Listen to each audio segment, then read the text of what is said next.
So here, last we left Doctors Brian Thomas and Timothy Clary, they were telling us how dinosaurs were swamp creatures, despite having already described how we know that Psittacosaurus was a forest-dwelling creature, and having both of them agree to that conclusion.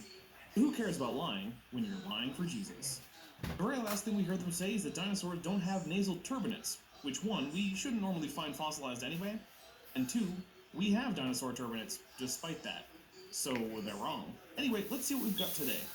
Ryan, Tim, take it away, boys. And that's all part of the flood record anyway. So you're looking at dinosaurs were wiped out at a certain level in the flood, and that's what my research is showing. And then By my research is showing, of course, he means that is a conclusion I reached, and then just scrambled together whatever evidence I could find that didn't directly contradict that idea, and ignored or lied about the rest. above that, you have most of your common mammals like the horses. And where do you expect to find humans? They're way up. Way up above the dinosaurs. Interestingly, that's a matter of not inconsiderable disagreement among so-called flood geologists. Flood geologist, it kind of sounds like flat earth cartographer. Of course, they're not geologists because what they're doing isn't science, and geology is a science, but regardless, if there were an event as obvious, significant, and catastrophic as a global deluge, we wouldn't need much debate about which rocks are part of the record of that event. They would all be obvious.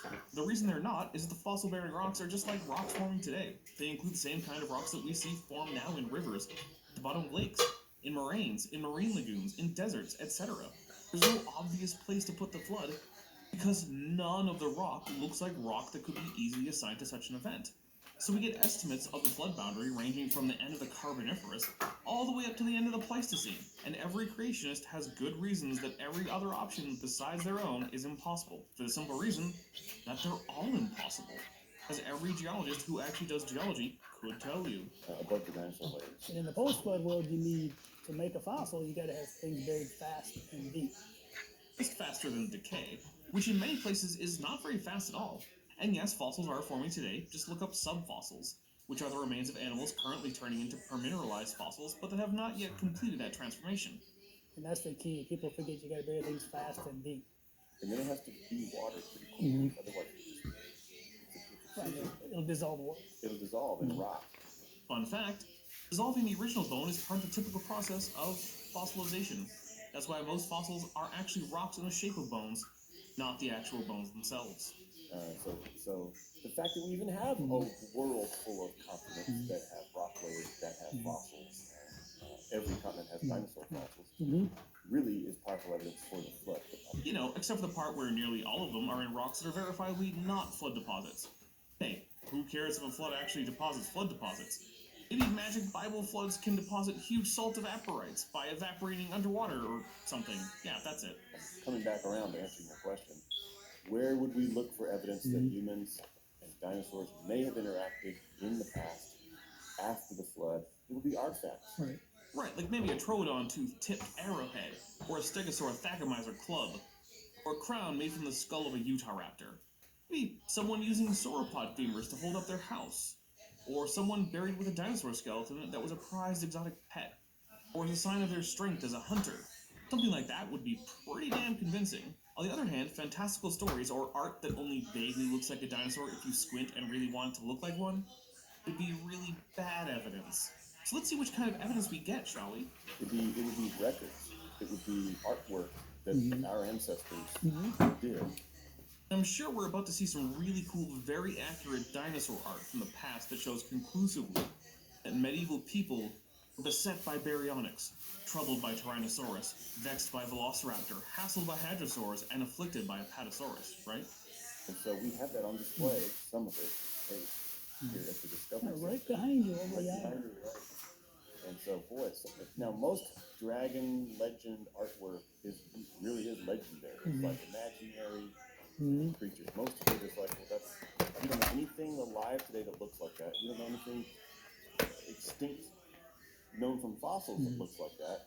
It's almost like maybe we should look for artifacts that unambiguously include dinosaur remains, or at least contemporary non-fossilized remains of dinosaurs, instead of seeing what people scratched into rocks or painted onto the pages of tomes. And in fact, it looks like a hodgepodge of bits and bobs of animal parts that some artists cobbled together, for fun, I guess. Still waiting for those examples. But that's not what we're talking about. That's not those aren't really historical, actual people. But some of these, every once in a while, you find a diamond in the rough, and it's kind of like, that's the exact anatomy of what we know from fossils. That's right. And those are the interesting ones. And we do see written records, like even in the Bible. In the book of Job, you see description of Behemoth and Leviathan. Holy crap, I've covered this more times than I can count. Here's just me from the past talking about why neither Behemoth nor Leviathan in Job can be taken as evidence of late surviving dinosaurs. It also says that he lieth under the lotus tree, and so it's big, but at the same time, though, it's not big enough, and like where it can't lie under a tree. If an Argentinosaurus were to try to do that, even while laying down, it would be impossible. It's actually a little bit worse because the plant that actually is said to hide in are reeds. You cannot hide sauropod in reeds. I'm sorry, but the description puts an upper F on the size limit, or on the size of this animal. It just cannot be a sauropod.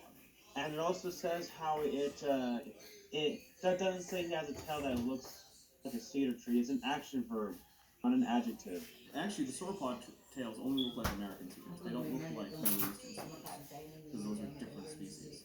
Yeah. I mean, a tail like a cedar, that'd be an enormous tail. You know, many Bible commentaries, for instance, the NIV Study Bible in the notes actually says this was a hippopotamus or an elephant. Yeah, because both of those fit the description better and known to have existed in the time and place, or near the place where Job was most likely written. Whereas we have no physical evidence for sauropods. So I'll tell you what, when you find a, 3,000-year-old sauropod skeleton in the Middle East, get back to me, Ken. And what it also says is that Behemoth lives in the swamp, like which we know that hippos definitely did. Scientists thought that for a while that sauropods lived in the swamp, but from my understanding, that is no longer the consensus. Yeah, so the idea was originally that perhaps they were too heavy to survive outside of water for very long, sort of like the hippo, which does have that problem. But that is no longer the consensus. In fact, given how long their necks were, it's possible they may have even had trouble just breathing if they were in the water for too long. And also, we have tracks of them in environments where there were not sufficient swamps or lakes for them to be surviving in. And it's also the fact that they're extremely highly adapted to a large and terrestrial. They have what's called graviportal legs, which is a leg that's adapted to carry enormous amounts of weight. So everything about a sauropod we now know is extremely poorly adapted to living on land and not spending a whole lot of time in the water. It's not to say they never went in the water, because virtually every animal ends up in the water, or animals of virtually every species end up in the water at some point. But a hippopotamus tail is a little flat skin, and an elephant's tail is like a piece of rope hanging in the wind. It's really difficult to know why many commentators, even conservative commentators, are unwilling to take the descriptions in the book of Job about this creature and to try to apply them to a hippopotamus or some other animal when the description doesn't fit. It does fit, though. That's why they do it. In fact, the part that's confusing as to why it goes back and forth between hippo and elephant is because the hiding among the reeds sounds like a hippo, but the nose-piercing snares sounds like an elephant, so that's the confusing bit. It's not clear which one it fits better. And there's also no mention of a long neck, So don't you think that's a really odd thing about a sauropod? It is the most outstandingly unusual element of a sauropod, and yet there is no mention of it. What's about a sauropod? I suppose only they themselves know their motives, and the Lord. Is it that they're afraid of looking foolish or scientifically simplistic or whatever? But it is very clear that the description of the animal there in Job's book is not a hippopotamus. When we look at the description of that creature, it really does seem to fit with a brachiosaur or a palasaurus sauropod type dinosaur. You read the description of Behemoth while looking at a fossil at, say, the Pittsburgh Carnegie Mellon Museum of Natural History, and limbs like great bars of iron, That's exactly the way it looks. Doesn't mean the bones were made out of iron. But have to be big and strong bones too. Yeah, and the thing is, it's like, okay, yeah, I don't think anyone thinks that these bones are being literally described as being made of iron. So So yeah, all you're saying there is it has big, strong bones. When your normal method of comparison is to say like humans or dogs or other, like domesticated animals, then the bones of a hippo or an elephant are pretty substantial and strong. Nothing about this is indicative of a sauropod. These are just like great big bronze tubes, iron tubes, and these big ribs, this immense belly, this big tail. I mean, we're clearly not describing a pussycat. No, I'll agree there. This fits a dinosaur. Leviathan No. in Job 41 was not a dinosaur because technically the word dinosaur only refers to land animals. Hey, Ken Ham knows more about dinosaurs than Kent Hovind does, so give him that. So we could say a dinosaur-like creature, if you like, that lived in the sea. The Bible describes it as a dragon that lives in the sea. This thing is about the size of a school bus and weighed 8 tons. And just as Leviathan is described as leaving a trail in the mud with potsherds, like shattered pieces of pottery, that's the sort of trail that a crocodile makes in the mud. But you're not talking about the crocodile that we know nowadays. If you look at this picture of a modern-day crocodile skull and this Sarcosuchus skull around it, you can see the vast difference in size. Okay, yeah, right. Like, do you have evidence that Sarcosuchus is around? I mean, That time, Sarcosuchus went extinct a long time ago. Long before the Book of Job was written. Now, would it be cool? Yeah, but we also realize that a lot of the crocodiles around now, and even the crocodiles around in Job's day, I mean, to us, they were still pretty big. It's like, so what if they weren't big Sarcosuchus? Like, still to us, still pretty darn big. I'm going to say, something about the Viking says, yes, there actually is mention of sail as in shields on its back. Here's a problem, though. I think shields on its back is a much better description of bony scutes, which crocodilians have, and dinosaurs, only a small subset of, or a couple of small subsets of them are known to have any significant scutes, and Spinosaurus was not in that group. So Spinosaurus probably didn't have any scutes. So, yeah. But yeah, and the consensus from scholars is that Leviathan is just talking about a Nile crocodile, is because if that's what was around, at that time and in that area, and a lot of them will just say that it's just written like in a very poetic and exaggerated way of a crocodile. Like, think of it kind of like when you talk about Mother Nature. Well, there's also the case that Leviathan is mentioned elsewhere in the Psalms, and God is described as killing it. And there's a fair chance that Leviathan is actually based on the primordial dragon of the sea that you find in a lot of Middle Eastern ancient mythologies. So there's also that possibility. And it truly fits the description in the book of Job, where it talks about how this sort of creature would just shrug off harpoons and arrows and laugh at fish hooks and things like this. And also, the book of Job describes as if it has rows of shields closely interlocking with no space between them. And it's interesting that the description of Sarcosuchus includes the many scutes that have been found, and these are like the big scale. But also that's true for every crocodilian, so... And they are closely overlocking, and they're about 1 foot in diameter, these shields on Leviathan. It says that he breathed fire. Now, when people look at that, they say, well, now we know the Bible can't be trusted because that's just a mythical creature breathing fire. I say, whoa, wait a minute. Who says animals can't breathe fire? Find an example of an animal breathing fire.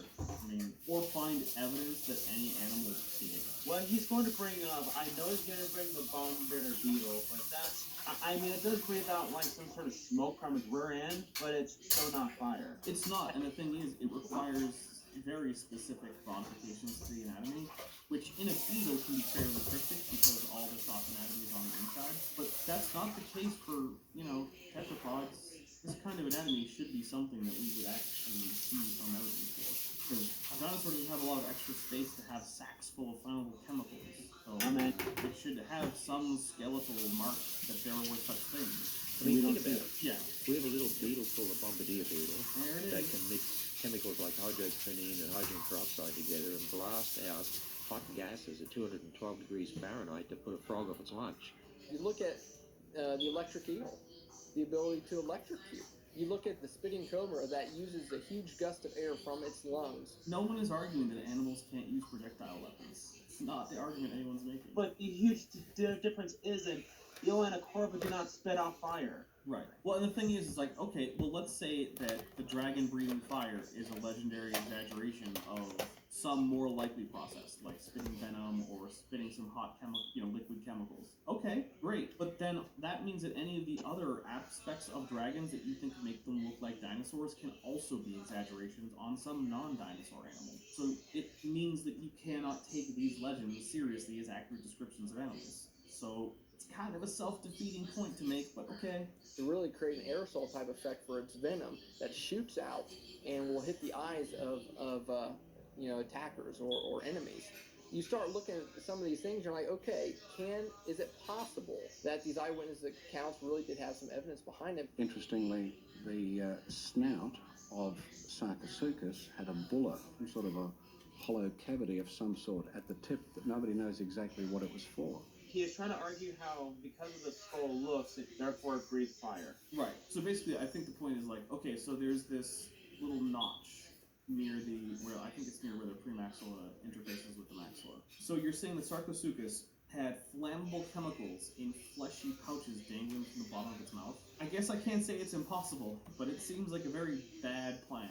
A mixing of chemicals or some sort of a chamber, some sort of a chemical storage chamber, for generating the fire and smoke that the Book of Job also describes concerning Leviathan. When you get to the post-flood world, without those conditions to bury them, you're not going to get fossils, really, of anything.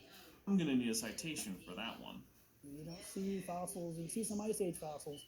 The dinosaurs didn't live near the ice. Tell that to Eutyrannus, Pachyrhinosaurus, Antarctopelta, Morosaurus, Trinosaura, and Edmontosaurus. All dinosaurs that lived in polar regions that experienced annual freezes and snowfall during the Cretaceous. Oh, but we're pretending that dinosaurs were scaly, cold-blooded animals, not feathery, warm-blooded ones, like we now know them to be. Okay, I guess just more reality denial from Team YEC. We had to have warmer climates, I believe. Yeah, you do believe that because you're either an idiot talking outside of his field, or you're a liar. Feel free to let me know which one it is. And so they were living far from where the ice sheets were and where the sediments were being deposited from this catastrophic melting even of the ice. And so you don't have dinosaurs as fossils in the post-flood world. Okay, but we have extensive aurochs remains from Great Britain, almost all of Europe except for northern Scandinavia, North Africa, the Near East, the Middle East, the Levant, Southwest Asia, northern China, and Siberia, as well as the Indian subcontinent. They were large herbivores, but were about what we've heard was the average size of a dinosaur. So why do we have remains of these animals that went extinct in the 17th century from the millennia throughout history prior to that, but not a single non-avian dinosaur skeleton from that time? Aurochs remains aren't generally fossilized. So even if the lie that fossilization doesn't happen anymore were true, it wouldn't matter. This is recent enough for the original bones to be found. We have accounts and trophies from aurochs hunts. Why do we not have such from stegosaur or ankylosaur or heterodontosaur hunts? Maybe, and stick with me now, just maybe, it's because there were no such animals living with the humans, ever. Because the whole story this is based on is obviously not literally true. And you wouldn't expect it. I wouldn't expect it either, and yeah, we don't have. Yeah, I agree. Except, we should expect to find remains of such large animals as well as unambiguous art. We have exquisite cave art from all over the place, of animals like European lions, aurochs, horses, etc. Things that modern scientists have even used to reconstruct the life appearances of recently extinct animals from places like Europe and the Middle East. Why is this not the case for dinosaurs? Or is it, and these two are just holding out on us for effect? But it's this artwork that's really interesting, and we've got artwork that, I mean, one of the interesting pieces of art that I've encountered is, for example, in Barcelona, there's an altarpiece from the Middle Ages. Okay, so the Middle Ages is from the late 5th century to about the 15th century, a period of some 1,000 years. Let's see what we can learn about this altarpiece. And it shows a depiction of St. George and the Dragon. St. George, I'm not sure if he existed, but let's pretend he did. There's no good reason to be particularly skeptical about the existence of St. George. He was an ethnically Greek Roman legionary who was killed for refusing to recant his Christianity during the Diocletian persecution in the year AD 303. Nothing about that is extraordinary. And the dragon legend doesn't come into the picture attached to him until the 11th century. So while that certainly didn't happen, he's very likely a real person who lived and died for his religious faith. I find it odd that these two will maintain skepticism for the completely mundane assertion a soldier named George was killed by the Roman state for being a Christian at a time when that was a known thing that happened to plenty of people. They take quite seriously the idea that maybe dinosaurs were roaming the land when he would have lived. Far more extraordinary claim. Whoever did that art had to choose some kind of anatomy to represent the dragon. And it turns out that this particular artist chose a very unique anatomy, not known from other segregation of dragon pictures, which are all over Europe. But this one's unique, and it's got these teeth that go outside the mouth. So when it closes its mouth, teeth are outside. And the length of its legs to body ratio, the whole body length in proportion to St. George on a horse, it's all exactly precise from what we know from fossils of Nothosaurus.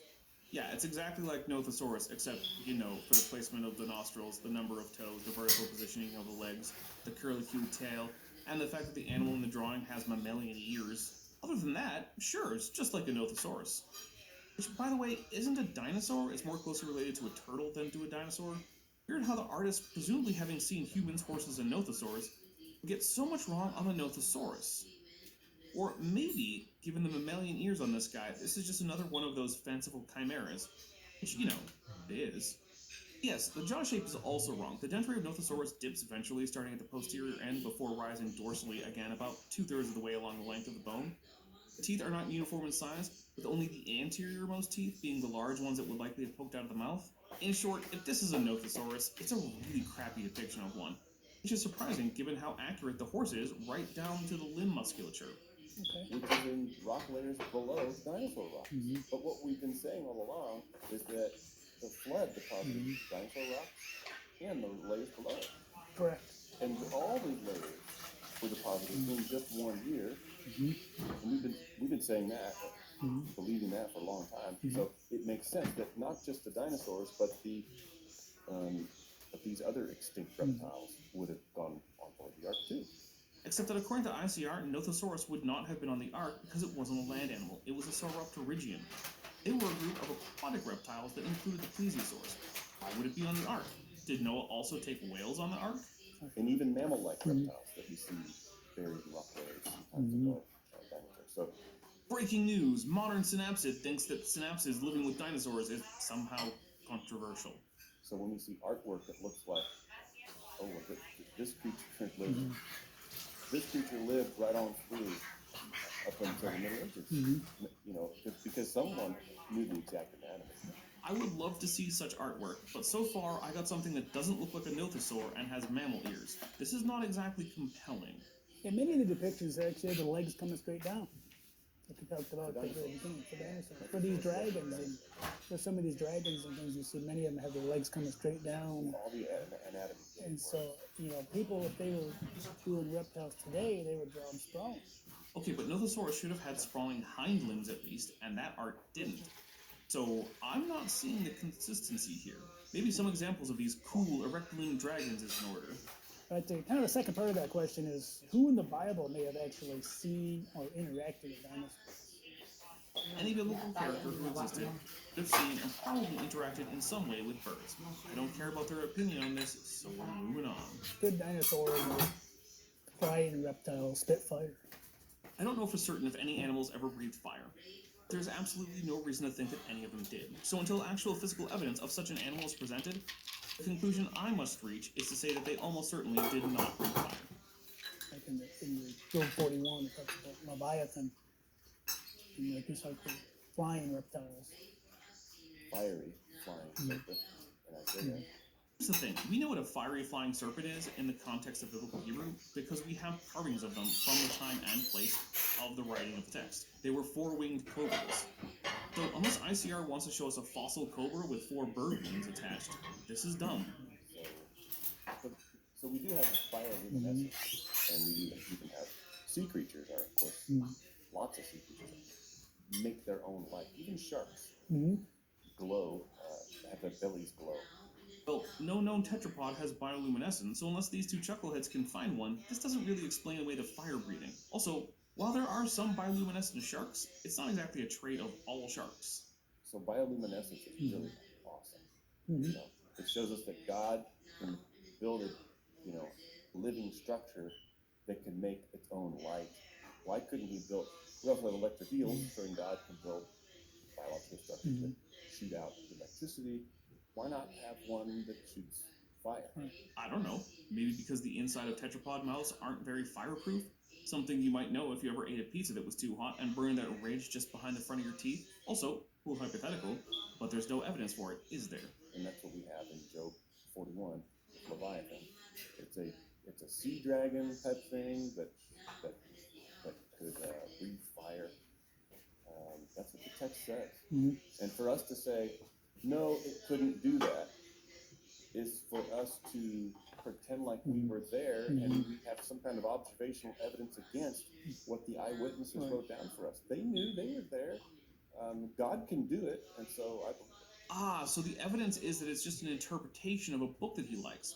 There isn't any actual physical or historical evidence. Just, I think my book says it's totally real, so I think it's totally real. Neat, but clearly everyone can see that that's not science. It's just will to believe. This goes back to that story that in the previous chapter of Job 41 about Behemoth eating grass. We're not going back to Behemoth. Physical evidence or get the f out, boys. He talks a bit about dinosaurs eating grass. Yep, some did. It's not important because, oh no, emergence time of grass has been revised. Yeah, science changes. How long could dinosaurs live, do you think? Well, I think we disagree on this one. Yeah, it's probably true. We don't always agree, but most things. This is like asking how long mammals live. Some mammals die of old age after barely a year. Others can last more than a century. Some dinosaurs probably lived fast and died young. Others, like giant sauropods, might have been able to make it to a century. How long do you think they could live? Did they live longer before the flood? That's kind of a two-part question. Here's the bottom line answer is, you don't have any living dinosaurs to measure how big they grow, how fast they grew. And some may have grown faster in different circumstances. On the one hand, it's true that we don't have any living non-avian dinosaurs to test, and that lifespan varies so much in any fairly wide taxon that we can't draw conclusions just from living dinosaurs. But there are options, such as histology on bones, that can give us some ideas about the growth patterns and longevity, since as a rule of thumb, animals that grow up fast tend to also not live as long as those who grow up slowly. For example, mice are sexually mature in less than a year. That's because they tend not to live many years. On the other hand, elephants and humans are very slow to reach sexual maturity, and both are very long-lived species. So in 2007, the bone histology of Plateosaurus was studied. In 2013, the same was done for Psittacosaurus, and in 2000, the same for Maiasaura. In the Plateosaurus, it was found that it grew very quickly. It's a bit early to conclude this means a short life. Sauropods may have had a life history similar to that of sea turtles, who can live up to 50 years if they make it to adulthood, which they do quickly if they do it at all. I say that because they lay many eggs, very few of which result in adults. These eggs are abandoned after being laid and the mother just goes back into the ocean. Sauropods seem to have done something similar, although with no ocean. Psittacosaurus seems to have been a more modest grower, taking some 5 years to reach adulthood, and interestingly, switching from being quadrupedal to bipedal while growing up, which is something humans do as well. For this organism, it could probably last a couple decades if it's lucky, as adult lifespan is usually at least a few times the time typically spent as a juvenile. Maiasaura matured quite quickly, spending only a couple of months or so in a nest and reaching adult size in at most 2 years. So despite their size, perhaps Maiasaura was in the live fast, die young category. But let's see how disappointing the answer from the creationists is now that we've actually looked into actual dinosaur science. So these 3 examples come from the papers that are linked in the description.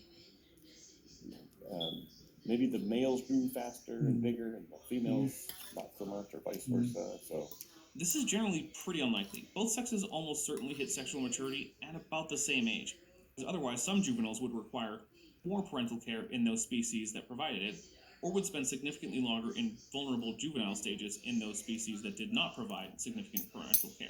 Further, except in species with large amounts of sexual dimorphism, this just doesn't generally occur. For example, humans are only mildly sexual dimorphic, and juvenile humans of both sexes grow at about the same rate overall until reaching their puberty growth spurt. which is generally the last phase of physical growth of the long bones in humans. It's only the difference in the timing of this, with females generally hitting the growth spurt earlier than males, results in the ultimate average height differences between sexes in humans. It also results in the fact that for a few years, juvenile females tend to be taller than juvenile males in humans before the males hit their growth spurt and on average overtake their female peers. Anyway, there's no particularly good reason to think that growth differed significantly between sexes in dinosaurs, and most dinosaur species aren't known to have two morphs that likely represent sexual dimorphism. Although an exception is Tyrannosaurus rex, which has a robust morph and a gracile morph. Interestingly, only the robust morphs have been shown to be female, and so it's quite possible that the robust T-Rex were female and the gracile T-Rex were male, although this is not conclusive. There's a lot of unknowns, so I think we're really moving into the realm of speculation. And some experts who look at they look at osteons, which are these bone structures inside the bone, microscopic. So you cut the bone, thin section it, look at a microscope. Oh, look at there's these rings. It's like growth rings on a tree. And they say because there's 5 rings here, this must be a 5-year-old dinosaur. But for every guy who says that, there's another guy or gal who says, no, that's a 2-year-old or that's a 10-year-old, and it's just that the pattern here is different than the actual age, and so it's just so debated that it's not really a hill I want to die on. Well, I think the histological studies are far less controversial than we're being told, but yes, it's not easy, even with such studies, to say conclusively about the full life histories of dinosaurs. One great thing that can happen in the life history of humans is that they can subscribe to this channel. So if you haven't already and you're enjoying this video, why not go ahead and do that? You can even turn on notifications. Don't worry, it's free, and you can undo it. Well, I think the really small ones, I think maybe somewhat accurate on them. They can see a couple growth rings, and as they got bigger, if you can find enough of them, that's the part of the problem is you can't find enough of a package from hatchling all the way to large adult size. There's only a few dinosaur species where they can actually kind of do that to some respects. But they do see a pattern, but eventually other people, other experts in paleontology have said that at a certain point, you no longer get rings, and so they're really just minimum ages. Yep, after reaching adult size, it seems that bone ring development can halt, indicating that dinosaurs were determinate growers, unlike many lizards and crocodilians. After this point, it's very hard to determine the absolute age of a dinosaur. You need to use proxies like bone pathologies, which tend to accumulate during life. But even then, there are animals that can be especially unlikely and break many bones. An older animal has not broken any. In mammals, you can use tooth wear as a proxy for determining age, but dinosaurs replace their teeth frequently throughout their life, so this doesn't help either. Unfortunately, this is probably just one of the areas we will never know much about. Although if you'd asked me about dinosaur coloration 15 years ago, I'd have said the same thing. And I was wrong about that, so who knows? After this, they just agree with me, so we'll skip that. I don't want to use too much of their footage. That would violate fair use. Next, though, we're going to hear something about gigantism as a defense mechanism in sauropods. And while that was certainly an advantage, let's just hear what comes next. Certainly true with sauropods. Right. Because they didn't have armor plating. No. They didn't have... I would like to formally introduce you to the sauropod family, Saltasauridae, named for the type species Saltasaurus. They were known for their extensively bony dermal armor. Now, it's true that armored sauropods were restricted to this family as far as we know, but that means you can't just say that sauropods weren't armored. I think they continue to grow bigger. There's conflicting evidence on that, but many reptiles today seem to keep growing bigger. There's some they say reach an